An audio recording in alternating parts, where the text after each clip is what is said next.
Anna Yukla lahir pada tanggal 23 Maret 1982 di Manhattan, Wisconsin, Amerika Serikat dari pasangan imigran di Jerman. Menurut desas-desus yang beredar, ibunya itu tuh agamis banget, gengs. Tapi kebalikan sama ayahnya nih, yang justru nggak percaya sama Tuhan. Bahkan sampai anti banget sama yang nama agama-agama. Kenapa itu mereka akhirnya bisa berdua nikah? Lah kita juga kurang paham ya. Emang udah kebelet cinta kali mungkin begitu. Nah, ayahnya yang bernama Jacob Smith memang punya reputasi yang kurang bagus. Kabarnya dia tuh alkoholik sama Casanova gitu, alias suka main perempuan. Gila bahasanya sosok Casanova. Buaya darat udah begitu ya. Sampai-sampai katanya nih dia juga melakukan kekerasan seksual kepada anaknya si Anna ini. Mohon maaf, ini gua rasa bapaknya bukan nggak percaya sama agama deh, tapi emang udah jelmaan setan aja begitu. Balik lagi ke Anna, gak ada yang bener-bener tahu tentang masa kecil dari si Anna nih. Tetapi sedikit informasi aja, karena bimbingan dari ibunya, waktu kecil nih, Anna itu sering diajak sama ibunya ke gereja. Jadi di sana dia sering berdoa dan aktif dalam kegiatan gereja. Sosok anak kecil ini otomatis menjadi agamis banget kayak sang ibu. Sampai tapi hari damainya itu hancur sejak umurnya itu 14 tahun. Saat itu tingkahnya Anna ini mulai aneh. Dirinya mulai benci sama yang namanya agama dan benda-benda yang ada di gereja kayak misalkan salib ataupun patung-patung gitu. Yang mana dia juga sampai ngerasa sakit tiap kali dia pergi ke gereja. Parahnya lagi, dia itu sampai ngelempar air suci di depan orang-orang terus ngelukain pendeta, gengs. Dia ini juga nggak segan-segan buat kayak mengungkapkan pikiran kotor yang kayak berbau hasrat-hasrat seksual gitu. Jadi omongannya sekarang Anna nih kayak cabai-cabean nggak disaring. Bener-bener nih orang kan jadi pada bingung ya. Lah ngapa sih Anna tau-tau bisa berubah 180 derajat kayak begitu? Ibaratnya nih kayak sikap doi waktu PDKT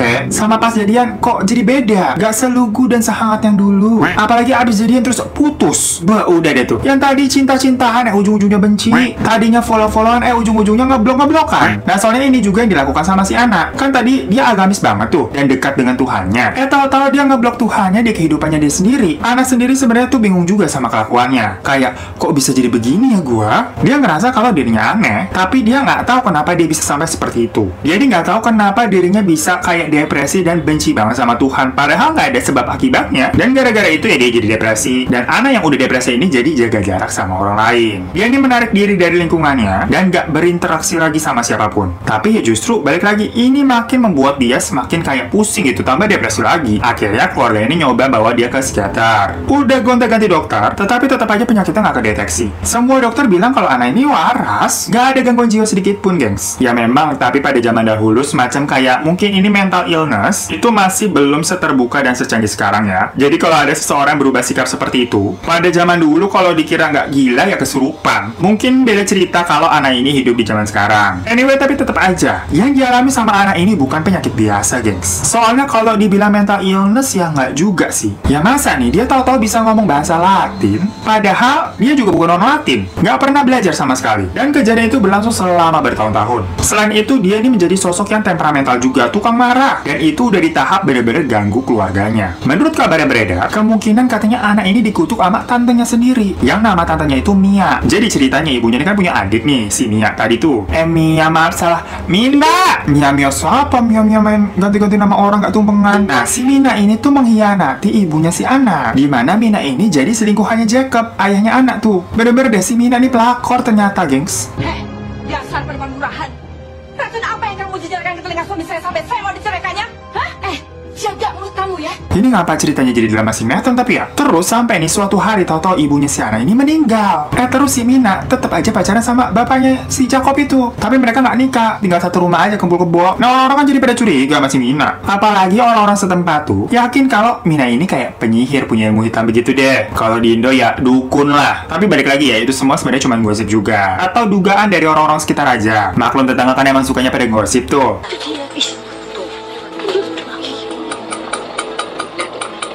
Pasti mereka lagi bergosip. Nah jadinya ini orang pada ngegosip nih, kalau si Mina nih memasukkan sesuatu ke makanannya anak, yang dia udah kasih kayak mantra-mantra begitu, biar anak nih dapat kutukan. Saat anak ini semakin mengetahui kalau penyakitnya nih kayak nggak biasa, dia nggak beres nih sama tubuhnya. Akhirnya dia ini coba untuk berobat ke seorang pendeta bernama Bapak Theophilus Risinger. Waktu itu Bapak Risinger memang terkenal sering berurusan sama yang namanya hal-hal mistis, yang kayak kesurupan-kesurupan gini dia spesialisnya lah nomor 1. Dan sebelum ngobatin anak, Bapak Risinger ini kayaknya ngecek dulu, bener nggak ini penyakitnya Ana itu semacam kesurupan setan. Akhirnya dia ngetes pakai air suci, dan ternyata bener nih Ana anti banget sama yang namanya air suci, kayak kepanasan dia. Terus dia ajak lah tuh si Ana ngomong bahasa Latin, tapi Ana di situ cuma diem doang lah, sebenarnya kan dia nggak ngerti soalnya. Tapi tahu-tahu pas lagi nggak diajak ngomong nih, pas lagi pada diem aja, lah si Ana ini malah ngomong pakai bahasa Latin, gengs.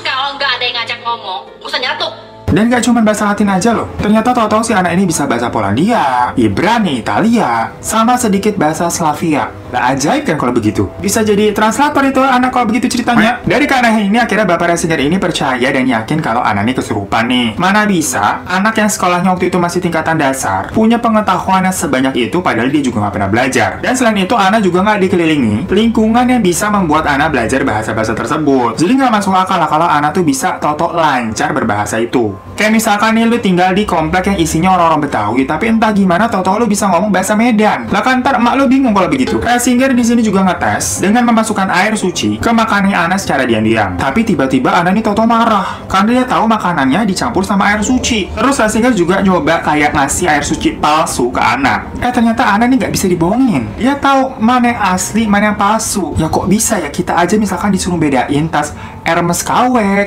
support, semi premium sama yang asli, kita nggak tahu tuh bedanya bagaimana. Berarti ini setan yang merasuki tubuhnya Ana pinter nih, gengs. Tahu-tahuan dia kalau lagi dikibulin. Nah, akhirnya pada bulan Juli 1912, Rasinger melakukan sebuah ritual pengusiran setan ke Ana. Waktu itu Ana ini berumur sekitar 30 tahun. Ritual pertamanya ini sukses, gengs. Dan akhirnya Ana bisa hidup normal kembali. Tapi kesembuhan Ana ini ternyata cuma sementara. Waktu dia di umur 46 tahun, Ana ini mulai ngerasa dirinya tuh ada yang nggak beres lagi. Bahkan dia ngaku kalau dirinya itu dihantui oleh roh jahat untuk melukai dia. Pokoknya Ana nih balik lagi ke kehidupan suramnya waktu dulu. Kasiannya, dunia yang indah dan terang ini tentu jadi gelap baginya. Akhirnya dia datang lagi nih ucuk-ucuk ke Bapak Rasinger, minta berobat lagi. Di situ Bapak Rasinger ini setuju, oke saya bantu lagi, tapi saat itu dia nggak sendirian. Kali ini dia dibantu sama temannya bernama Joseph Stenger untuk melakukan pengusiran setan di tempat temannya itu. Saat ritual dilakukan, Ana dikasih makanan yang mengandung air suci. Ana yang saat itu tahu kalau makanan yang mengandung air suci langsung kayak berontak, berperilaku kayak kucing mau berantem kayak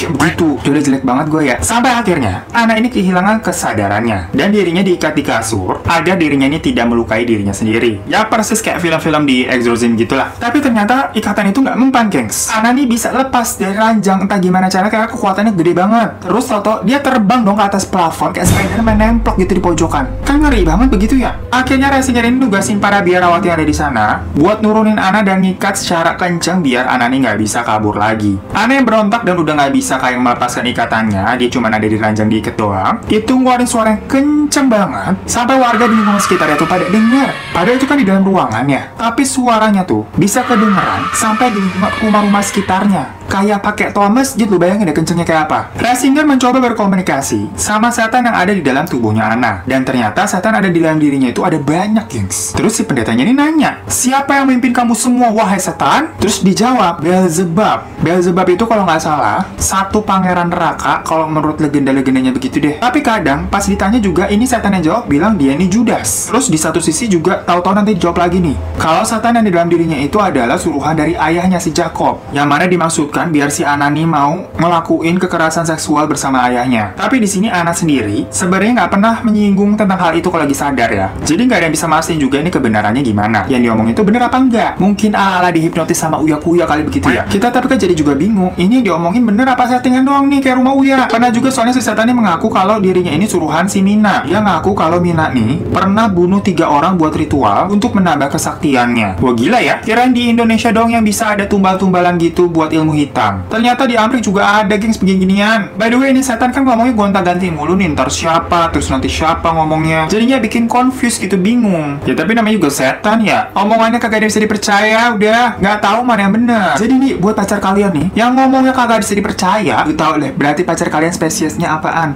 Setan semuanya.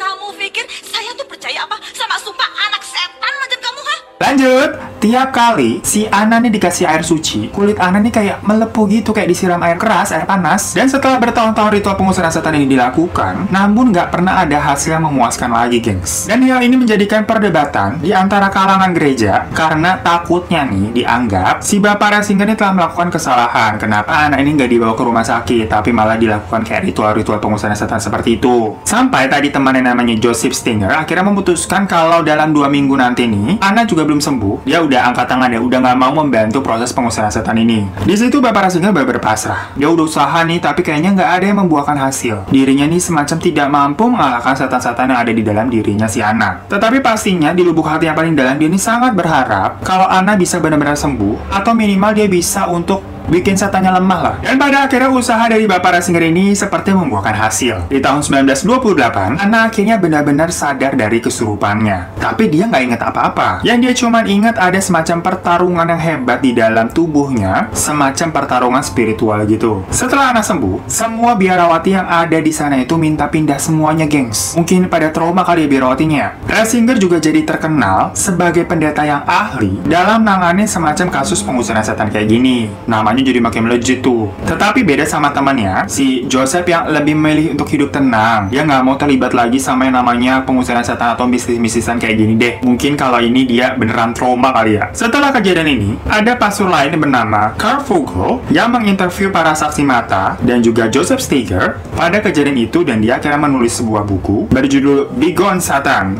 A Soul-Stirring Account of Diabolical Possession in Loa.